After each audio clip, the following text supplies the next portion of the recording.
ভুলেও বাচ্চাকে যেভাবে ঘুম পাড়াবেন না। প্রথম এবং সবচেয়ে গুরুত্বপূর্ণ যে কাজটা করতে হবে তা হলো শিশুকে চিৎ করে শুয়ে ঘুম পাড়ানো। সেটা দিনের বেলার ঘুম হোক বা রাতের বেলার ঘুম হোক, সবসময় ঘুমানোর জন্য শিশুকে চিৎ করে শোয়ানো উচিত। উপর করে বা এক কাত করে শোয়াবেন না। এক কাত করে শোয়ালে শিশুর মৃত্যুর সংখ্যা অনেকখানি বেড়ে যায়। আবার এক কাত অবস্থা থেকে শিশু উপর হয়ে পড়তে পারে। তাই খেয়াল রাখবেন ঘুমের সময় শিশুর পেট যেন পুরোটা বিছানার সাথে থাকে। এখন অনেকে মনে করতে পারেন যে সব সময় তো চিৎ করে শোয়া রাখে, মাঝে মাঝে এক কাত করলে হয়তো সমস্যা নেই। এটা করবেন না।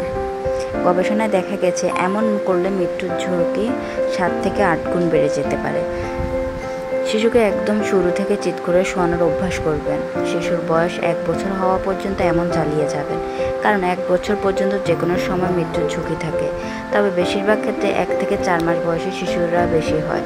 ঘুমের মধ্যে শিশু যদি নিজে নিজে পাশ ফিরে বা উপর হয়, গবেষণায় দেখা গেছে তাতে কোনো সমস্যা হয় না। কিন্তু তার ঘুম যেন ঠিক হয়ে শুরু হয় তার দিকে খেয়াল রাখবেন। শিশুকে দিয়ে কখনোই উপর করে শোয়ানো যাবে না।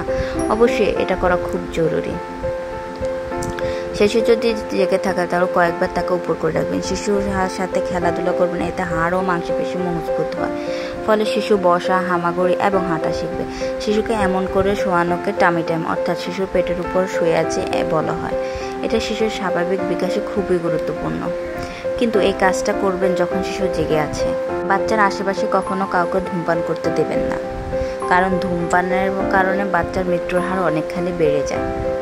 শিশুকে মায়ের বুকের দুধ খাওয়ানোর ফলে এই মৃত্যুর হার অনেকখানি কমে যায়।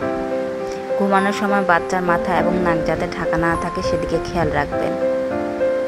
আরেকটা বিষয় খেয়াল করে রাখতে হবে, যাতে ঘুমানোর সময় বাচ্চার শরীরটা বেশি গরম না হয়ে যায়। এই কয়েকটা বিষয় জেনে রাখলে এবং মেনে চললে শিশুটিকে খুব অকাল মৃত্যুর হাত থেকে বাঁচাতে পারবে।